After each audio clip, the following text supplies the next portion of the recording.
గురుగారు మార్చ్ నెల 2025 తులారాశి వారి పరిస్థితి ఎలా ఉండబోతుంది? ఎలాంటి రెమెడీస్ చేసుకుంటే బాగుంటుందంటారు? 2020 సంవత్సరము మార్చి నెల తులారాశి వాళ్ళకి ఎలా ఉందంటే, రాష్ట్రాధిపతి అయినటువంటి శుక్రుడు 6వ ఇంట్లో ఉచ్చస్థితిలో ఉన్నాడు.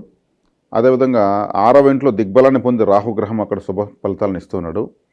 ఇక్కడ శనిగ్రహం కూడా 6వ ఇంటికి రావడం తులారాశి వాళ్ళకు 30 సంవత్సరాల తర్వాత ఆ ప్లేస్కి శని వస్తున్నాడు. ఆయన చక్కటి శుభ ఫలితాలను ఇవ్వడానికి సిద్ధంగా ఉన్నాడు, ఇస్తాడు కూడా.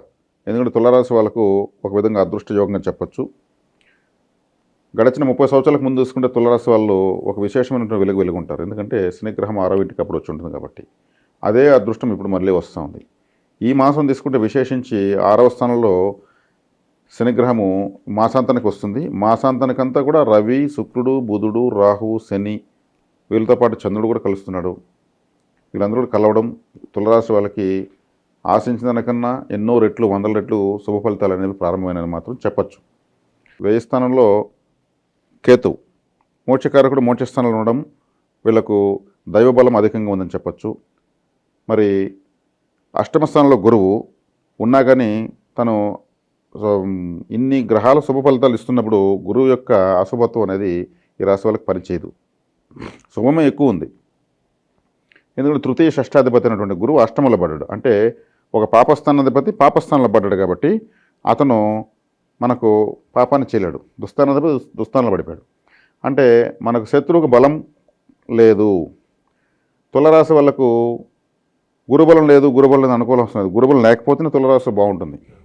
వీళ్ళకు ఉండాల్సిన శుక్రబలము, శని బలము, రాహుబలము, బుధబలము చక్కగా ఈ బలం వీళ్ళందరూ కలుస్తున్నారు. కాబట్టి తులారాశి వాళ్ళు ఆశించిన కన్నా ఎక్కువ ఫలితాలని చెప్పచ్చు. భాగ్యస్థానంలో అంగారకుడు ఉన్నాడు. భాగ్యస్థానంలో అంగారకుడు ఉన్నంత మాత్రాన ఆ భాగ్యాధిపతి చక్కగా ఉచ్చస్థిత శుక్రుడితో ఇతర మిత్రులతో కూడా కలిసి మంచి స్థితిలోనే ఉన్నాడు. కాబట్టి భాగ్యాధిపతి యొక్క స్థితి బాగుంది కాబట్టి భాగ్యంలో కుజుడున్నా కానీ వీళ్ళు ఆధారపడవలసిన అవసరం లేదు. ఇంకా ఆర్థిక స్థితిగతులు ఎలా ఉండబోతున్నాయి గురుగారు ఈ రాశి వారికి? ఆర్థిక స్థితిగతులు ఎత్తుకుంటే వీళ్ళకి అవకాశాలపైన అవకాశాలు అందుతూ ఉంటాయి. కొత్త అవకాశాలు వస్తాయి. కొత్త అవకాశాలు వీళ్ళే సృష్టిస్తారు, పుట్టిస్తారు. కొత్త మార్గాలను వీళ్ళను కనుక్కుంటారు. ఎందుకంటే శుక్రుడు ఉచ్చస్థితిలో ఉన్నప్పుడు విశేషించి యోగిస్తాడు. వీళ్ళకి శుక్రగ్రహం రాష్ట్రాధిపతి కాబట్టి రాశిలో ఉన్న నక్షత్రాధిపతి రాహు కూడా చాలా యోగంగా విశేషంగా యోగిస్తాడు. ఆ రాహుబలం కూడా వీళ్ళకు ఇంకా కూడా కంటిన్యూగా ఆయన కుంభంలో కూడా త్వరలో రాబోతాడు. కుంభంలోకి వచ్చినప్పుడు కూడా ఆయన మూల త్రికోణ రాశి రాహుకి కుంభమే అవుతుంది. ఈ కుంభస్థాన చతుర్థ పంచమాధిపతి అత్యంత శుభుడు మొట్టమొదటి రాజయోగకారకుడైన శనిగ్రహము 6వ ఇంటికి వెళ్తా ఉంది. కాబట్టి వీళ్ళకి విశేషించి ఇంకా కూడా రాబోయే సంవత్సరాల్లో కూడా రాబోయే సంవత్సరాల్లో కూడా విశేషించి యోగించేటువంటి జాతకులుగా ఈ తులారాశి వాళ్ళని చెప్పచ్చు.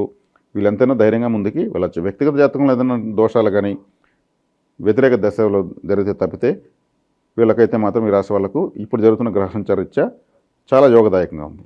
వ్యాపారస్తులకు ఎలా ఉండబోతుంది? ఎలాంటి వ్యాపారాలు పెడితే లాభదాయకం అంటారు? మరి వృత్తి, ఉద్యోగ, వ్యాపారం స్థానం 6వ స్థానమే బాగుంది.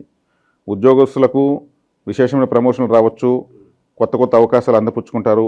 వీళ్ళని ఒకవేళ ఏదైనా సంస్థలు తీసేస్తే కూడా అది వీళ్ళు అదృష్టంగా భావించవచ్చు. అంతకన్నా గొప్ప సంస్థ వీళ్ళు దొరుకుతుంది. ఏదైనా ఉద్యోగం ఒకవేళ రాకపోతే కూడా అంతకన్నా మంచి ఉద్యోగం రాబోతుంది కాబట్టి ఇది పోతుందని ఆలోచించుకోవాలి. ఇంకా వ్యాపారస్తులు తీసుకుంటే దశమాధిపతి అయినటువంటి చంద్రుడు కూడా ఈ గ్రహాలతో కలుస్తున్నాడు. ఈ తులారాశి వాళ్ళకి చంద్రుడు శుభ గ్రహమే అని చెప్పచ్చు. కాబట్టి చంద్రబలం కూడా బాగానే ఉంది.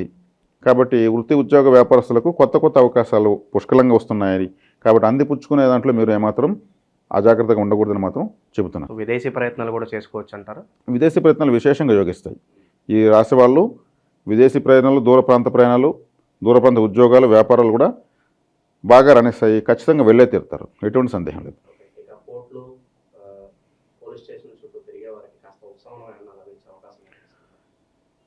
అవి చెప్పుకోవడానికే ఉంటాయి. ఒకవేళ వీళ్ళకు దీర్ఘకాలికంగా ఏదైనా సమస్య ఉంటే కూడా వీళ్ళకి అనుకూలంగా మారేదానికి అవకాశాలు పరిస్థితున్నాయి. అవతల వాళ్ళు వీళ్ళతో రాజీ కుదుర్చుకోవడానికి అవకాశాలు ఎక్కువ ఉన్నాయి. వీళ్ళకు సానుకూల వాతావరణము అంటే దీర్ఘకాలికంగా పీడిస్తున్నటువంటి కోర్టు సమస్యలు కూడా వీళ్ళకు వెళ్ళిపోతాయి మబ్బులు విన్నట్టు. కాబట్టి వీళ్ళు ధైర్యంగా ముందుకు వెళ్ళొచ్చు. సంప్రదింపులు వీళ్ళే ఒక అడుగు ముందుకేసి కూడా రాజీ ప్రయత్నాలు కానీ ప్రయత్నిస్తే ఖచ్చితంగా అవన్నీ త్వరగా తీరిపోతాయి. ఇక ఆరోగ్యపరంగా ఎలా ఉండబోతుంది, అలాగే ఆకస్మిక ధనలాభం ఏమన్నా, అంటే వేరే సోర్స్ నుంచి ఇంకో డబ్బులు రావడం, మల్టిపుల్ ఇన్కమ్ జనరేట్ అవ్వడం, ఇలాంటివి ఏమన్నా కనిపిస్తుంది? ఇప్పుడు మీరు అడిగిన దానికి ఖచ్చితంగా అవకాశం ఎక్కువ అందుకే ఉంది. ఆకస్మిక ధనయోగము అంటే ఆకస్మికంగా అవకాశాలు కలిసి రావడం అని అర్థము. కలిసి వచ్చే అవకాశాలు కూడా సద్వినియోగం చేసుకుంటారు వీళ్ళు. అదేవిధంగా ఇంకా డబ్బులు కలిసి రావడం ఉన్నారు కదా, అంటే వీళ్ళు పెట్టే పెట్టుబడులు కూడా బాగా సఫలీకృతం అవుతాయి. పెట్టిన డబ్బుకి ఎన్నో వందల రెట్లు లాభాలు వచ్చేదానికి మార్గాలు ఏర్పడిపోతాయి. వృత్తి ఉద్యోగ వ్యాపార స్థానంలో అయినటువంటి 6వ స్థానంలో ఇన్ని గ్రహాల కలయిక వల్ల వీళ్ళకి ఎక్కువగా మల్టిపుల్ ఆపర్చునిటీస్ అనేవి విశేషంగా కలుగుతాయి. ఒక రాహు ఉంటేనే ఎంతో విశేషంగా యోగిస్తుంది తులారాశి వాళ్ళకు. అటువంటి రాహుకు మిత్రులైనటువంటి శని, బుధ, శుక్ర, చంద్రులు వీళ్ళంతా కూడా వస్తున్నారు. కాబట్టి విశేషంగా వీళ్ళకు విపరీత రాజయోగం అని చెప్పొచ్చు తులారాశి వాళ్ళకు. గురుగారు, అలాగే రైతులకి విశేషంగా మహిళలకి ఎలా ఉండబోతుంది? చాలామంది అడుగుతారు, మా గురించి ఏమన్నా చెప్పండి గురుగారు అని చెప్పి కామెంట్స్లో అడుగుతూ ఉంటారు. మరి మహిళలకి ఎలా ఉండబోతుంది? స్త్రీకారకుడు శుక్రుడు ఉచ్చస్థితి పడుతున్నాడు. తులారాశి సప్తమ అంటే కాలపురుషునికి 7వ ఇల్లు, మేషం నుంచి 7వ ఇల్లు.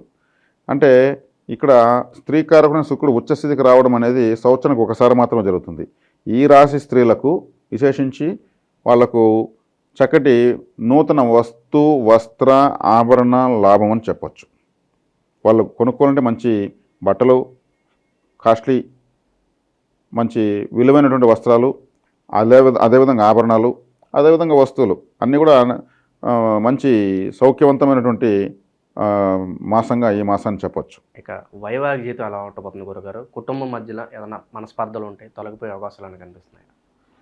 ఇప్పుడు టైం బాగాలేదనుకోండి, రామ అంటే కూడా బూతుగా అనిపిస్తుంది. టైం బాగుందనుకోండి, బూతు మాటలను రామ అని అనిపిస్తుంది. ఇప్పుడు వీళ్ళ టైం చాలా బాగుంది. వీళ్ళు ఏమన్నా కానీ అవతల వాళ్ళకి సర్దుకొని పోవాలనిపిస్తుంది. అయ్యో నువ్వు అంటే నాకేమీ బాధలేదు అని అనిపిస్తుంది. ఎందుకంటే శుక్రుడు ఉల్లాసమరమైనటువంటి గ్రహము, ఆయన ఉచ్చస్థితిలో ఉన్నాడు.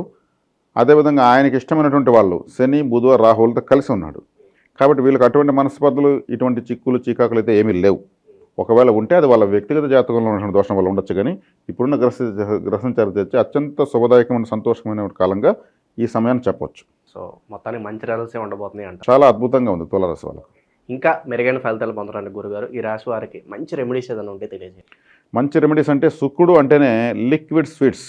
లిక్విడ్ స్వీట్స్ అంటే బూందీ, హల్వా, మరి గులాబ్ జామ్, రసగుల్లా, మరి పాల్కోవా, అదేవిధంగా పాయసము, ఇలాంటి స్వీట్స్ అంతా కూడా శుక్రుడే. ద్రవ పదార్థ రూపంలో ఉన్నటువంటి తియ్యటి పదార్థాలంతా కూడా శుక్రగ్రహం. ఇటువంటి తియ్యటి పదార్థాలను వీళ్ళు దేవుడికి నివేదించి ప్రసాదంగా స్వీకరించడం వల్ల లక్ష్మీ కటాక్షము, మగవాళ్ళకైతే స్త్రీ శయ్య సౌఖ్యము, ఆడవాళ్ళకైతే ఆ వస్త్రాభరణ భూషణ లాభము. అంటే శుక్రుడు యొక్క కారకత్వాన్ని ఎక్కువ స్వీకరించాలి, కలిసి వచ్చేదాన్ని స్వీకరించాలి, కలిసి దానం ఇవ్వాలి. శుక్రుడు విశేషంగా యోగిస్తున్నాడు కాబట్టి మరింత యోగవంతంగా పెంచుకోవాలంటే ఇటువంటి లిక్విడ్ స్వీట్స్ని ప్రాచీన సేవల నైవేద్యంగా పెట్టి వీళ్ళు తీసుకోవచ్చు. వీళ్ళ పూజరంలో కూడా నైవేద్యంగా పెట్టి ఎక్కువగా తీసుకోవాలి. కాబట్టి లిక్విడ్ క్యాష్ అంటే కూడా శుక్రుడే కాబట్టి ఇటువంటివి చేయడం వల్ల వీళ్ళకి మరింత యోగం పెరుగుతుంది. సో ఈ మాసంలో తులారాశి వారి పరిస్థితి ఎలా ఉండబోతుందో మీ మాటలో చాలా అద్భుతంగా వివరించారు. ధన్యవాదాలు గురుగారు. ధన్యవాదాలు.